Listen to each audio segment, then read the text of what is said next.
Good afternoon, everyone. I'm glad to be here. I'm Carlo Ciccarelli, the Global Head of Litigation and Dispute Resolution at Atos, who is a system integrator, I think that many of you know. And I'm glad to introduce, I would say, this very interesting topic, which is IP litigation and enforcement. With my colleagues here. So we have Richard Vari, VP Head of Litigation at Nokia, and Kirat Javali, partner at Jaffa and Javali Advocates in India. Before giving the stage to Richard, I think that it's an important topic because many of us, I see that between us there are many people working for companies in technology field. But I would say that this issue is also across many industries, so not only the technological companies are interested in it, because we are talking about also trademarks, patents that are not just technologically related. And the problems that I've personally encountered in my career, and that I think my colleagues will also treating during their speech, is that IP litigation costs a lot.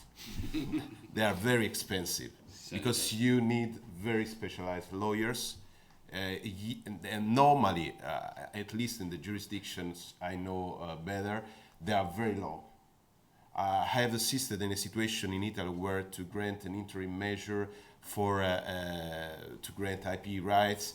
After 2 years, we were still discussing with the judge about the implementation of this measure. So this means that when one goes to the court, has to obtain an effective enforcement of and protection of their rights. Otherwise, it will be just something theoretical we are discussing about.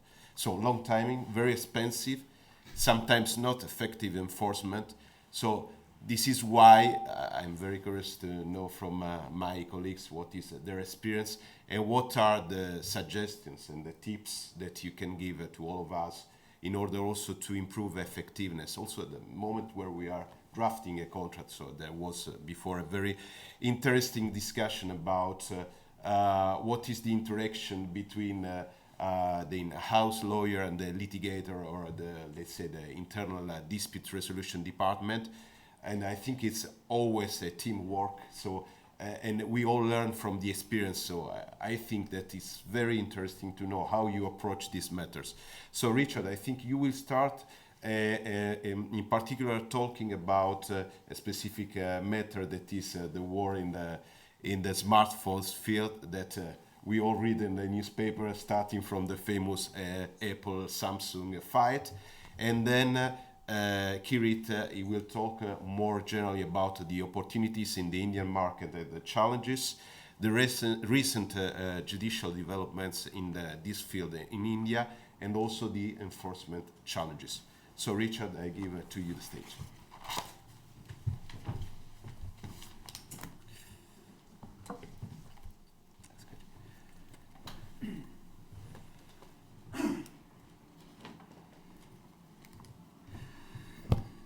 Thank you. Good morning, everybody. If you've been to Berlin, you will see in the south of the city, for no apparent reason, there is a hill, an artificial hill. Today it's surrounded by houses, but here we see it in about 1890. And this hill was built by a gentleman who was one of the world's most remarkable inventors. Here he is. What's remarkable about this man is not the hill that he built in the middle of Berlin. What's remarkable about it is why he built it. He built it to test gliders, flying machines. His name was Otto Lilienthal. Here we see him in one of his creations. 120 years ago, on the 9th of August, 1896, he took this glider to the hill. It was a warm, sunny day. It wasn't very windy, but on his fourth flight of the day, gliding down the hill, a gust of wind caught the glider, and he lost control. It dives towards the ground. Now, Lilienthal controls his glider by swinging his legs around, by moving his body weight underneath the glider. But with the glider pointing down towards the ground, he cannot push himself back far enough to get the nose of the glider back. He's not strong enough. And he hits the ground from a height of about 10 meters. He's injured. He breaks the bones in his neck, his vertebrae. He's carried on a carriage to a surgeon in Stollen, and then by train into the centre of Berlin to the clinic of the famous surgeon Ernst von Bergmann. But Bergmann is unable to save him, and 2 days later, Lilienthal dies. He doesn't. What doesn't die is his knowledge, his research, all of the work he's done, because he's filed patents and he's left papers describing all of this. A couple of years later, these are being studied in Dayton, Ohio by two gentlemen who become the first people to fly a powered aeroplane. They are, of course, Wilbur and Orville Wright. Why am I telling you about this? Because it leads to the first of the big patent litigation battles, when Wilbur and Orville Wright assert their patents against the American Experimental Association, amongst others, for patent infringement. And in a way, this is also the first Nokia patent case, because the man at the heart of the American Experimental Association is someone you may have heard of. He's Alexander Graham Bell, founder of Bell Labs, now part of Nokia. Here is the Wright brothers' patent, and here is Alexander Graham Bell's accused infringement, the picture underneath it.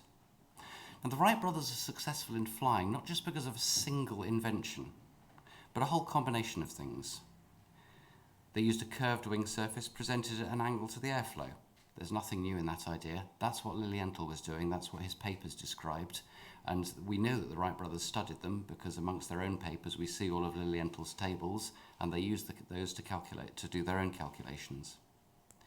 They used long, thin biplane wings, braced by vertical struts between them and diagonal wires supporting them. That's called a Warren truss. It was first used on this device in 1896 by a man called Octave Chanute. Octave Chanute had made his millions building railway bridges to exactly this structure, the Warren truss structure, and that's why he used it in this, and that's where the Wright brothers got the idea from. Control of the aircraft. Lilienthal controlled his aeroplanes by moving his body weight. What the Wright brothers did, for the first time, was twist the wings or twist the control surfaces to control the aeroplane in flight, like a bird does. Was that a new idea? No. Here from 1864 is another patent which describes exactly that. On aerial locomotion it was entitled, and it describes the presentation of the surface at an angle to the airflow to control the aeroplane in yaw or pitch or roll. The reason the Wright brothers are the first to fly under power successfully was because they were the first to use a long, thin propeller blade, a much more efficient design that they'd worked out for themselves by using a wind tunnel and trying things out. Everybody else up to that point was trying to use propellers that are shaped like ship's propellers, short, fat blades, or like a desk fan that you might have. Those are very inefficient, and the Wright brothers worked this out. Was this a new idea? No. This is a child's toy from the 15th century. Corks, bird feathers, and by using those long, thin propeller blades, just using the power of its bowstring motor, which is fairly low power, it has the power to lift itself off the ground and fly around. Sailors brought these back from China to Europe in the 15th century, and they showed the way for an efficient aerial propeller design. So, what the Wright brothers actually patented was not the combination of all of these things, the thing that gave them success. They didn't know that. What they thought that they had invented was the idea of twisting the wings in flight to control it, and not swinging your body like Lilienthal did. And they sued the American Experimental Association and various other pilots at the time. What happened? In Germany, the patent was found invalid. It was not invalid because of this Bolton patent that we've seen. Nobody found that at the time. The reason it was found invalid was because of an after-dinner speech. Do you remember the Octave Chanute guy who made the Warren truss glider first of all? He had visited the Wright brothers. He'd seen how they were flying. He came back to the Royal Aero Club dinner in Paris, a magnificent glittering event with everybody in their white tie, and he described in an after-dinner speech what the Wright brothers were up to in the United States.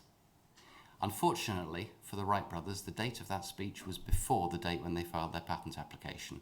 So their patent was invalidated by their own invention, their own disclosure. In France and the US, the offices did grant the patent. The French courts upheld the patent at first against the various infringers, but the case dragged on with an appeal, going all the way through until right after the patent had expired. Patents only have a life of 20 years, and the French litigation continued for longer than that. If any of you have litigated in France, that probably sounds quite familiar. Mr. Alexander Graham Bell in the United States did not take a license, and he tried to get around the patents by, instead of twisting the wings of the aircraft, putting little winglets on the end which twisted. Today, that's exactly how every aeroplane works. We call them ailerons. If you look out of the wings of your 747, if it's not being struck by lightning on the way in, then you will see them moving up and down, and that's controlling the aircraft in flight. But there was an appeal. First of all, the US courts found it infringed by a doctrine of equivalence analysis. Circuit Court of Appeals upheld that decision in 1914, and the Wright brothers had a stranglehold over the US industry. It meant that the United States had to buy French aeroplanes for most of the duration of the First World War, and eventually the US government intervened and compelled all of the inventors to pool their patents to allow the US airspace industry to develop. To the Wright brothers, the difficulties of today's inventors trying to enforce their patents and protect their inventions through patents are going to seem remarkably familiar. Just as there was no patent for the aeroplane, there is no patent today for the mobile phone. Mobile phones, like the Wright Flyer, are a combination of lots and lots of different small ideas, which only when you bring them together do they produce something that is exceptional. Here's an example. When you're walking down the street, your mobile phone hands over from one base station to another. It does so during the middle of your call, so it doesn't drop the call. Now, that's a handover process. If you're driving down the motorway, you know it exactly. Your car radio leaves behind one radio station, you retune it to another one. That's just a handover. The idea is known, but what is clever, what's happening in your mobile phone is not just that it's doing it automatically, but there are hundreds and hundreds of ideas, inventions, which make it do it better each time, seamlessly, to the point now where you probably have never experienced a drop call. Maybe in the 1990s you did. Today it almost never happens. And these patents are covering these tiny inventions. There are hundreds and hundreds of other inventions that go into this. And today, your typical cell phone is using thousands, if not tens of thousands, of patented inventions. That's what a patent looks like. It's a long document. It's very hard to read. It sets out the names of the inventions. It describes the invention. And then it sets out claims as to what it's describing. And the other document that's important in our industry is the standards. The standards set out how the mobile phone talks to the base station. And when you've got a patent which reads onto something that is set out in the standard, what you've got is called a standard essential patent. There are thousands of these. They're held by the companies that you would expect them to be held by, the people who have developed mobile phones. So Motorola, Qualcomm, Nokia, Ericsson, Siemens in Germany, Alcatel in France, Lucent in the United States. And now, many of them are being bought by the new companies like Apple, for example, who purchased the Nortel patent portfolio from when Nortel went insolvent. And this leads to the so-called smartphone wars, because nobody can agree how much they have to pay everybody else for the thousands of patents that they're using. In many industries, you check whether there are any patents covering your product before you launch. In the mobile phone industry, that happens. It doesn't happen. You launch the product, and then you try and go into negotiations. Apple, for example, launched the iPhone in 2006. It took until 2012 before it first started taking a license and paying royalties on anybody else's patents. It took a long period of negotiation and quite a considerable amount of litigation. Now, what have we learned after 10 years or so of these so-called smartphone wars? Apple and Samsung might be the one you've heard of, but that's not when it started. It first started in 1995 when Motorola popped up and sued Nokia. Motorola had patents. Nokia didn't even know about patents in those days. But that was the start of the smartphone wars, and it has gone on ever since. Apple and Samsung is just the one you hear about, or have heard about most recently. Now, in my first 5 years at Nokia, we litigated over 150 patents in Europe. Of the 150 patents asserted against Nokia, 73 went through to trial and judgment. Only one of those resulted in an injunction, which we then designed around. Now, at first I thought this was just because I was a really good patent litigator. But then something changed. We lost a case, and we lost another, and another. Now, what had changed was not suddenly a different team or a loss of skills. What changed was now that we were the ones trying to enforce patents. Today, we've had patent actions with Nokia enforcing patents against HTC, against Apple, against Samsung, against various others, and we're successful on about 1 patent in 4 or 1 patent in 5. Look at others. Samsung lost on 23 straight cases against Apple. IPCOM lost on 63 straight cases against Nokia. That makes our 1 in 4 or 1 in 5 statistics looks good. Now, why is this? Is it just that these aren't good inventions? No, if you look at your mobile phones today, compare them to 20 years ago, massively different. The technology has come on enormously. There are thousands of inventions genuinely being made. Is it that the patents are not being infringed? Hold up an iPhone, hold up a Samsung Galaxy S7. Can you tell them apart? No. They look the same. They're using the same chips. They're using the same antennas. They're using the same screens.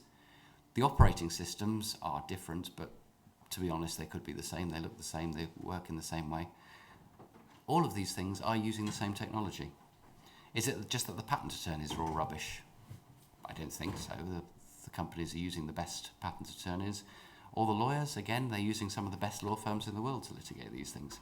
It's because the patent system, the patent litigation system, is very strict, very literal.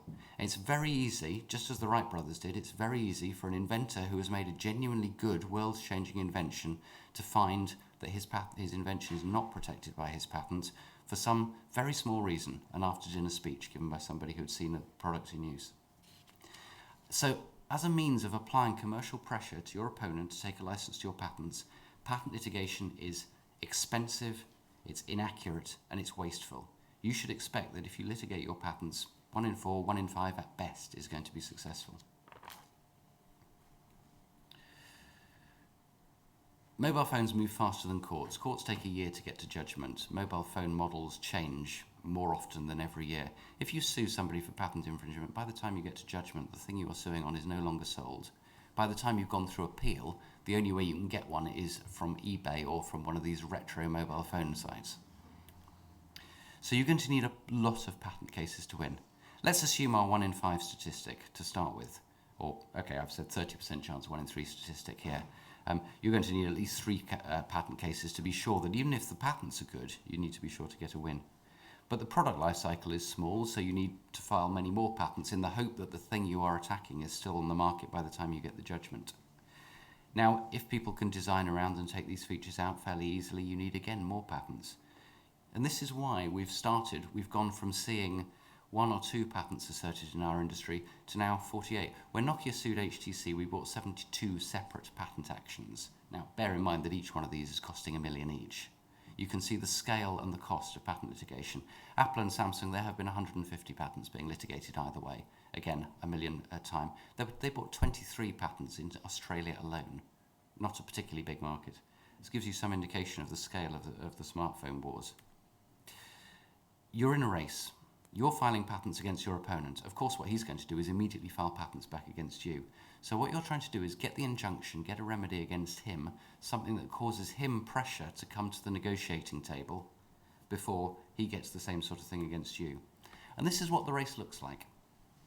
The fastest courts are the German Landgericht. They're running towards the finishing line. They can get through to a trial in about 6 months. That's quick.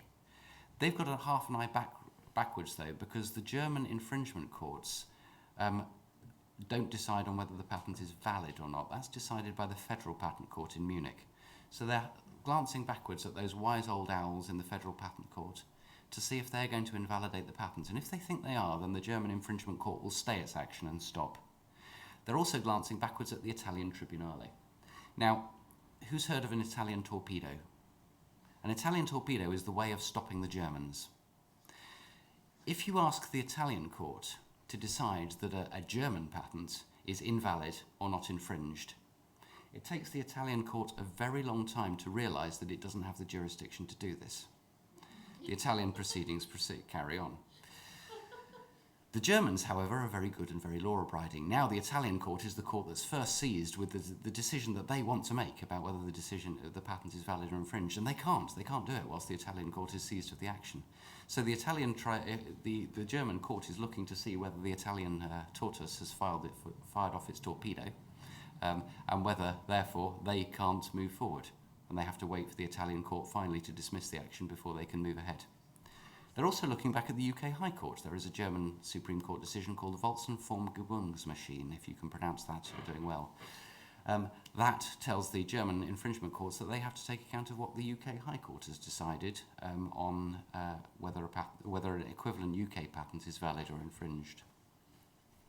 You might have the US. The favoured patent court in the US is the International Trade Commission, which bans imports of products that infringe patents. That moves quickly too.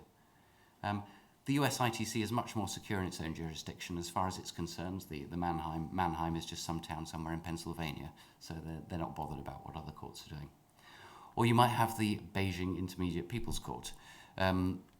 Chinese courts can move very fast. They move particularly fast if the claimant is a Chinese company and the defendant is a foreign company. There is a rumour that Sony was injuncted within 24 hours of an action being started in one Chinese court.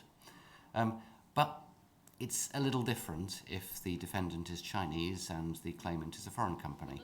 So here the dragon looks like he's running away from the finishing line, I suspect, so I think we've probably got a foreign claimant here. And then you have the French Tribunal de Grande Instance, which is strutting slowly but very elegantly towards the finishing line. They're not going to get there first, they prefer to be fashionably late. How are we doing? Here's a way of winning the race. If you've played Angry Birds, you know the orange Angry Bird. He's the one where you tap him and he inflates like a balloon just before he lands. So if we've got a fast court like Mannheim, it will have two chambers, Judge Voss and Judge Kircher. If you file your actions in Mannheim, here we go, it lands, this one happens to have landed in Judge Voss's chamber. If your opponent now files an action against you, that might go into Judge Kircher's chamber. If Judge Kircher is moving faster than Judge Voss, their actions against you might come to trial before yours against them. That's bad. So what you need to do is find a way to block the docket. So we filed a single patent action in Judge Voss's chamber. We now file another single patent action. That's landed in Judge Voss's chamber as well. We're still exposed. Our opponent can still beat us in the race. So now we file a third one. That's landed in Judge Kircher's chamber. And now the thing to do is to take each of those actions and amend them. Amend them by adding 4, 5, 6, 7 more patents. You inflate the bird. Now, Judge Voss, Judge Kircher, they have so much work on their plate that when your opponent comes to file his cases, they are going to end up somewhere down the chain a year or so after yours in coming to trial. So you've blocked the dockets. That's the Angry Bird tactic. It's going to take about 18 months after filing your cases before your opponent realistically feels any pressure to come to the negotiating table. Bear in mind, if you go in the fast courts, they tend to be relatively pro-infringer, so Mannheim or Munich. And your first few cases that will come to trial, you'll probably lose on statistically. It's only when you get to the fourth one that statistically you might get a win. So that's 18 months down the track.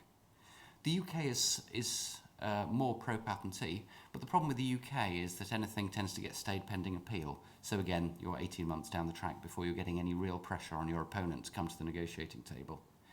The International Trade Commission in the US, faster, but you have to go through a commission review process, and then possibly you even get a presidential veto. When Samsung got a ruling against Apple, the president stepped in and vetoed it. So again, 18 months before any potential pressure. Now, what happens during that period? If you've done it right, your first cases that come to trial will be your cases against your opponent. You'll lose. You'll lose the first one, you'll lose the second one. You might win the third one, but your opponent might design it around it. After the first case, your chief finance officer comes to you and says, "What's this? Why am I writing a cheque for costs to the other side? This was about bringing in revenue from them. We're supposed to be levelling the playing field. Why am I writing cheques to them?" Well, you know, we have to explain the first cases we probably will lose, but then we'll start to get pressure and then we'll start to bring them to the negotiating table. Okay. Second case comes in a few months later, you've lost again. Now you're starting to get in trouble. The comms people are starting to get annoyed with you because your opponent's putting out press releases saying things like 2-0. It's not looking good. Your third case comes in, you've lost again. Now the CFO is furious. Your comms people are blaming you. Your patent attorneys are really annoyed with you because their first 3 shining, beautiful patents that they'd prepared for you to assert have all gone down in flames. Your outside counsel is saying, "Well, it's not our fault if you give us these crappy patents. How can you expect us to win?" Everybody's starting to turn on everybody else. and this is the low point of the whole process. The only way you're going to get through this, when you're going through hell, keep going. Keep going until you start to get the wins, until your opponent starts to feel the pressure to come to the negotiating table. This is Sir Hugh Trenchard. He was the general in charge of the Royal Flying Corps in the First World War, British Royal Flying Corps. Now, we all know what happened in the First World War when any of the British aviators crossed the lines. There, waiting on the other side of the lines, was the Red Baron with his Fokker triplanes. And the British aviators end up getting shot down, prisoners of war, and end up spending the rest of the war trying to escape by digging their way out of the prisoner of war camp using a spoon or dressed as a nun or something like that. Generally wasn't successful. Trenchard had two principles which are surprisingly opposite to patent litigation. The first is that there must always be more of your machines over the enemy's lines than there are the other way around. If every time you lose a patent action, your opponent sees, oh, well, there were 10 actions filed against me, I'm now down to 9, I'm now down to 8, I'm now down to 7, he can see progress. What you have to do is use your 18 months before the things start coming through to trial to prepare more actions. Every time he shoots down one of yours, you need to file another action, another 2 actions. That way your opponent realises that there is no end to this process. He will eventually have an action decided against him. He will eventually have to come to the negotiating table. Second principle is no empty chairs. When the squadron sits down for dinner that night, there must be no empty chairs at the dinner table. You have to replace the losses as quickly as they come in. Fresh pilots, fresh faces, nobody's looking and seeing all of their friends that they've lost that day. Your CFO, when you go to him and say, yes, we've lost a case, but you know what, we're going to appeal, that's not very appealing. Appealing a case you've already lost is not a good move. If instead you can say to him, yes, we've lost a couple of cases, but you know what, in the last year we found another 2, 3, 4, and these are much better ones. We're filing these now. That is much more positive. Your team, your internal team, are feeling much more positive about it. You're less likely to have your budget pulled from under you halfway through the case. And equally, your opponent is seeing the pressure. And the final thing, win the comms war. What does your CEO react to each morning? Does he react to the opinions of his carefully selected, highly trained and trusted in-house counsel who tell him how things are going? Or does he react to the share price that morning? It's the latter. Who's setting the share price? A bunch of 25-year-old testosterone pump traders on Wall Street. They don't know what a patent is, they don't know what's going on in your company. All they're reacting to is what they read on Bloomberg. And what Bloomberg does is it rushes to put out the first press release it receives from either side in any piece of litigation, because they need to be the one that gets the news out to the market, otherwise Reuters is going to beat them or somebody else. So Bloomberg is there, poised, ready. You need to be ready, equally ready, and this is one of the hardest things to explain to some of the outside law firms. A judge is going to hand down a decision. They send the associate along, or the summer clerk or whatever. He stops by Starbucks on the way back to the office. Eventually he gives the decision to the partner on a silver tray. The partner reads it. But the partner doesn't send it to you immediately, because what he wants to do is give you some nice erudite opinion as to why you lost and what you could do better next time, and what the impact of this is on your business. And you get the decision about 1 o'clock that afternoon. By that stage, Bloomberg's already got the press release from the other side with their spin all over it, and it can be quite bad spin. We had one case where we had won. The patent we infringed it, but the patent was found invalid. It didn't matter. The other side went out with a press release saying, Nokia infringes our patent. That was what hit Bloomberg. That was what hit the markets. Our share price fell 3% that day, even though we had won the case. And that is genuine. So make sure you cultivate your Bloomberg and your Reuters contacts. Make sure that as soon as you get the decision, that minute, somebody is there in court with a mobile phone and says, yes, press release A, the one that says we won on this, and then you get it out onto the market immediately. Do not wait until the partner has given you his beautiful erudite comments on it. That's too late. So a couple of conclusions. Not much has changed in the world of patent litigation in the last 100 years. It's still too slow, it's still too expensive, it's still too unreliable, and it's very, very bad at protecting composite inventions of the sort that most of high technology is today. What's coming? What's going to change? Well, a couple of things might change. We have a unified patent court coming in Europe. Now, with a bit of luck, that will improve the situation. It will make it quicker, it will make it cheaper. And instead of litigating patent by patent, country by country, we'll have a single system. That only works so long as we stay in Europe on 23rd of June. So make sure you vote to stay in. Thank you very much.